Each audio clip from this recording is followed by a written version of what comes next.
ख्वातीन की एक आम गलती जो शैतान को खुश करती है। जिन्नात, इल्म और शैतानी ताकतें, असल हकीकत क्या है? क्या आप ये ताकत हासिल करना चाहते हैं? क्या जिन्नात से दोस्ती मुमकिन है? क्या आप ये इल्म सीखना चाहते हैं? अस्सलाम वालेकुम। वालेकुम सलाम वरहमतुल्लाह। कैसे आप, खैरियत से? जी बिल्कुल बेहतर, आप बताएं।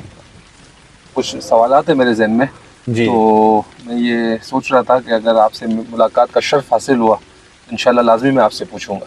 जी तो एक सवाल जो अक्सर मेरे जहन में आता है, जी जी और लाजमी मैं भी और काफ़ी लोग हैं मुझसे जुड़े हुए जो इस बारे में जानना चाहते हैं, जी वो ये कि ये किस किस्म का इल्म है, या इसे हम क्या कहते हैं कि जब हम आपको किसी शख्स का नाम बता देते हैं तो आप उसके बारे में हमें काफ़ी इन्फॉर्मेशन दे देते हैं।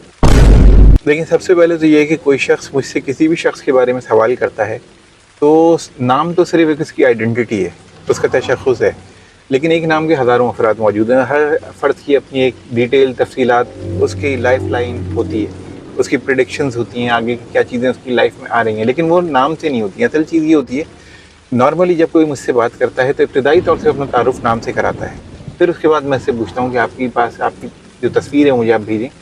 मैं उस तस्वीर को सामने रख के कुछ चीज़ें, फिर मैं कम्युनिकेशन में अपने राब्ते की कैफियत में जाता हूँ, जिसे मैं मुशाहिदाती कैफियत कहता हूँ। मुशाहिदाती कैफियत में सबसे पहले मैं करीब, माज़ी करीब में मामलात को चेक करता हूँ, और वो चेक करने का तरीक़ेकार आप समझ लें इस नौइयत का होता है कि मेरे जहन में इंफॉर्मेशन या मालूमात आनी शुरू हो जाती हैं, एक के बाद एक के बाद एक, और फिर मैं वो सवालात कर रहा होता हूँ। अच्छा, वो सवालात मेरे अपने नहीं होते, कई दफ़े वो सवालात उन ताकतों के होते हैं जो मेरे इस वक्त कम्युनिकेशन राब्ते में आ चुकी होती हैं।